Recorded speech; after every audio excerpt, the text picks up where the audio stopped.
আসসালামু আলাইকুম, সবাইকে স্বাগতম আক্তারস স্কুলে। তো আজকে তোমাদের জন্য নিয়ে এলাম তৃতীয় শ্রেণীর বইয়ের হচ্ছে 48 নম্বর যে পৃষ্ঠাটা আছে সেই পৃষ্ঠাটা। তো দেখো এখানে আমি একটু তোমাদের সাথে পৃষ্ঠার যে অঙ্কগুলো বা যে লেখাগুলো দিয়েছে সেগুলো নিয়ে আগে একটু আলোচনা করব। তারপরে দেখো নিচের দিকে আমাদের গুণ আছে। তো মোটামুটি তোমরা এই গুণগুলো আমি আশা করি তোমরা পারবে। তো তার আগে বলে নিচ্ছি, যারা আমার চ্যানেলটাকে সাবস্ক্রাইব করনি প্লিজ আমার চ্যানেলটাকে সাবস্ক্রাইব করে দিও এবং পাশে থেকে বেল আইকনের অল অপশনে ক্লিক করে দিও। যদি কোনো অংশ তোমাদের কাছে ভালো লেগে থাকে একটা লাইক দিও, কমেন্টস করে জানিও এবং পারলে একটু কষ্ট করে শেয়ার করে দিও। ওকে, তো দেখো এখানে 48 নম্বর পেজে দেখো উপরে কি লিখেছে যে কিভাবে 23 গুণ 3কে উপর নিচ গুণ করা যায় তা চিন্তা করি। অর্থাৎ এখানে আমরা জানি যে উপর নিচে আমরা গুণ করি, ঠিক আছে, আমরা তো নর্মালি গুণ করে ফেলি খাতার মধ্যে। তো এখানে ওনারা কি করেছে, এটা ভেঙে ভেঙে তোমাদেরকে দেখিয়ে দিয়েছে গুণটাকে তোমরা কিভাবে করবে। ওকে, তো যারা অলরেডি গুণ করতে পারো তাদের কাছে এটা না হলেও হয়, কিন্তু তারপরেও একটু তোমাদের জানার দরকার আছে, যেহেতু তোমাদের বইয়ের মধ্যে এটা নতুনভাবে দেওয়া হয়েছে। কিভাবে গুণটা করে একটু হাতে কলমে শিখতে পারলে আরও ভালো লাগবে। হ্যাঁ, এখানে দেখো উপরে 23 লিখেছে, তারপরে 3 লিখেছে। আর এই যে আমরা গুণ করবো দেখে এখানে গুণ চিহ্ন বসিয়েছে। পাশে কি লিখেছে দেখো, যে প্রত্যেক স্থানীয় মান বরাবর খাড়াভাবে দাগ টানি। এই দেখো স্থানীয় মান বলতে কি, যেটা এককের ঘর বরাবর আমরা দাগ টেনেছি, তারপর দশকের ঘর বরাবর দাগ টেনেছি। দেখো এখানে এককের আমাদের যে এটা তো হচ্ছে আমাদের গুণ্য, একটা হচ্ছে আমার গুণ্য আর একটা হচ্ছে গুণক, ঠিক আছে। তো এই যে আমরা আগের পেজে এখানে আমরা একটু পড়েছিলাম গুণ্য আর গুণক হিসেবে। আগের এই যে এই পেজটায় দেখো, গত আগের ক্লাসে দিয়েছিলাম যে গুণ্য কোনটা গুণক কোনটা, একটু দেখাচ্ছি। এই যে দেখো 23টা ছিল হচ্ছে গুণ্য। হ্যাঁ, এই যে আমরা 23 দিয়ে 3 গুণ করেছি, তো এই 23 ছিল গুণ্য, 3 হচ্ছে গুণক, আর তারপর গুণফল বের হয়েছে। তার মানে দেখো এই যে এই পাশের পেজেও আমাদের সেম জিনিস 23 আর 3 দিয়েছে, অর্থাৎ এটা হচ্ছে গুণ্য, এটা হচ্ছে গুণক। তাহলে দেখো গুণকটা হচ্ছে শুধু একটি দিয়েছে, সেজন্য এককের ঘরে বসেছে, গুণক আর নেই, দশকের ঘরে নেই। আর গুণ্য হচ্ছে আমার একক এবং দশকের ঘর নিয়ে। এখন দেখো কি দেখিয়েছে, দ্বিতীয় লাইনে 3 দিয়ে একটা অ্যারো চিহ্ন দিয়েছে। এই 3-এর সাথে গুণ করি 3 গুণন 3 সমান 9, অর্থাৎ 3 3-কে 9 এবং একক স্থানে 9 লিখি। দেখো আমরা প্রথমে কিন্তু এইভাবেই গুণটা করি। হ্যাঁ, 3 3-কে 9, তারপর আবার 3 দিয়ে 2-কে গুণ করি। তো ওনারা ছবি দিয়ে স্টেপ বাই স্টেপ একটা একটা করে ভাগ করে দেখিয়ে দিয়েছে। প্রথমে দেখো আমরা কি করব, উপর নিচে লিখব, গুণ চিহ্ন দিব, এখানে দাগ দিব। দ্বিতীয়বার কি করব, দ্বিতীয় স্টেপে আমরা এককের ঘরে যে 3 আর 3 আছে সেই 3 আর 3 গুণ করব, ঠিক আছে। গুণ করলে কত হবে আমাদের, 3 3-কে 9, এই 9 লিখলাম। তারপরে স্টেপটা দেখো এখানে কিভাবে করেছে। প্রথম আমরা তো 3 3-কে 9 এককের ঘরে কাজ করে ফেলেছি, এবার 3 দিয়ে আমরা আবার 2-কে গুণ করব, ঠিক আছে।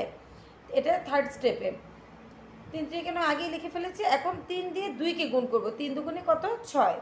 দেখো গুণ করি 3 গুণন 2 সমান 6 এবং দশক স্থানে 6 লিখি। দেখো এটা কিন্তু দশকের ঘর, একক দশক, দশকের ঘরে আমরা 6 লিখেছি। এটুকু আশা করি তোমরা বুঝতে পেরেছো। আর এই পাশে দেখো কি লিখেছে, এই যে 3 3-কে 9, এটা বুঝিয়েছে ডট ডট দিয়ে, যে এটা দেখো এই যে 3 3-কে 9, এই যে এটা ডট ডট 3 গুণন 3 দিয়ে বুঝিয়ে দিয়েছে যে 3 আর 3 গুণ করে এখানে 9 হয়েছে। আবার দেখো যোগ, এখানে এই যে 20-এর সাথে 3 গুণ করেছে, করে 3 20-এ 60, তাহলে 60 আর 9 মিলে কত হবে, 69, ঠিক আছে। আচ্ছা এটা কিভাবে আসছে, এটা হচ্ছে এই ছবিটা থেকে আসছে। দেখো এই যে 3 20, এই যে এখানে দেখো এই যে 1 2 3, এই যে এই এক লাইনে একটা 20, দুইটা 20, তিনটা 20, অর্থাৎ 3টা 20 করে 60 হয়। হ্যাঁ, তাহলে এই 60 আর 9 যোগ করে আমার এখানে 59 হয়েছে। আচ্ছা যাক, এটা আমি তোমাদের সাথে একটু আলোচনা করলাম, যেহেতু তোমাদের বইতে এটা দেয়া আছে, তোমাদের একটু জানারও দরকার আছে যে কেন এই লেখাগুলো দিল। সাধারণত এগুলো তো আমাদের আমার মনে হয় যে তোমরা পারো। তারপরে একটু আলোচনা করলে, যেহেতু বইতে আছে পড়তে ভালো লাগবে, কালার করে এখানে লেখা আছে। এখন দেখো 1 নম্বরে কী আছে, উপর নিচে গুণ করি। আমরা এই পদ্ধতি অবলম্বন করে এভাবে উপর নিচে গুণ করবো, তবে আমরা স্টেপ বাই স্টেপ লিখবো না, আমরা সরাসরি গুণ করে ফেলবো। তো দেখো আমরা এখানে কীভাবে করছি, 4-এর সাথে প্রথমে আমরা 2 গুণ করবো। 4 দুগুণে কত হয় বলো তো, এটা নিশ্চয়ই তোমরা জানো, 4 দুগুণে হবে 8। তাহলে আমরা কী করবো, এখানে 8 লিখে দিলাম, 4 দুগুণে 8। আচ্ছা হাতে কিছু আছে, নেই। তারপর আবার 4-এর সাথে 1, ঠিক এভাবে এখানে যেভাবে করেছিলাম 3-এর সাথে 3 গুণ করে 3 3-কে 9, আবার 3-এর সাথে 2 গুণ করে 3 দুগুণে 6, এই ঠিক একইভাবে প্রত্যেকটা অঙ্ক আমরা এই পদ্ধতি দিয়ে করবো। ওকে, তো দেখো এখানে 4 দুগুণে এখানে 8 বসিয়েছি, তারপরে 4-এর সাথে 1 গুণ করবো, 4 একে 4 বসিয়ে দিয়েছি, 4 বারং 48, ঠিক আছে। আচ্ছা, তারপরে এটা দেখো 4 একে কত হবে, 4 একে 4, এখানে আমি 4 লিখলাম। তারপরে দেখো 4 দুগুণে 8, এই যে এখানে 8 লিখে দিলাম, ঠিক আছে, 84। তারপরে এটা দেখো 3 দুগুণে কত হবে, 3 দুগুণে 6, তারপরে 3 ত্রিকে 9, 9 লিখে দিলাম। আচ্ছা, এবার দেখো নিচের লাইনের 2 দুগুণে কত হবে বলো তো, 2 দুগুণে 4, আবার দেখো 2 দুগুণে কত হবে 4, 22 দুগুণে 44। আচ্ছা, তারপর এটা দেখো 2 দিয়ে শূন্যকে গুণ করলে আমরা কি বসাবো বলো তো, তোমাদের মনে আছে কিনা দেখো তো।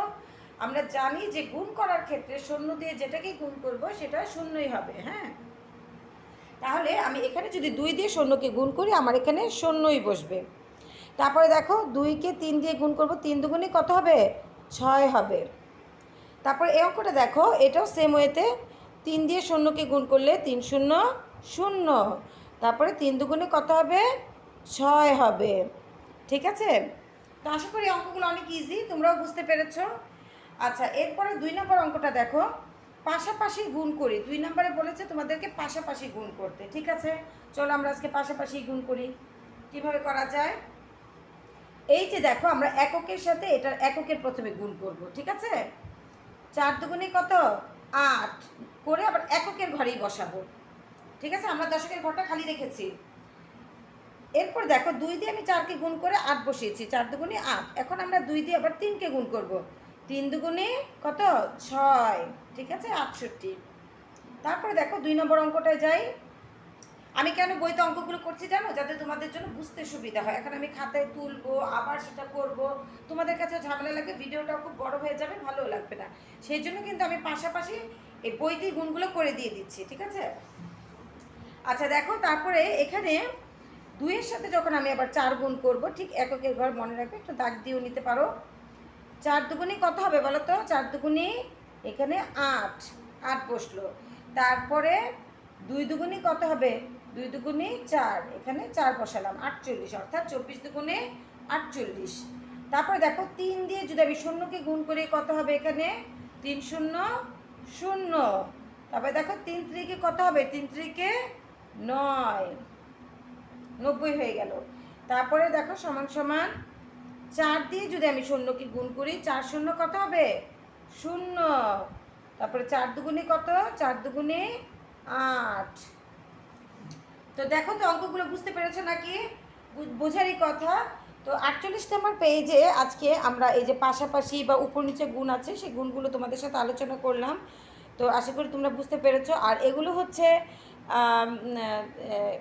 করে মানে দেখানো হয়েছে যে কিভাবে তোমরা স্টেপ বাই স্টেপ অঙ্কটা করবা। আবার একটু কালার দেখো, কালারিংভাবে করা আছে, এর জন্য একটু দেখতেও ভালো লাগে।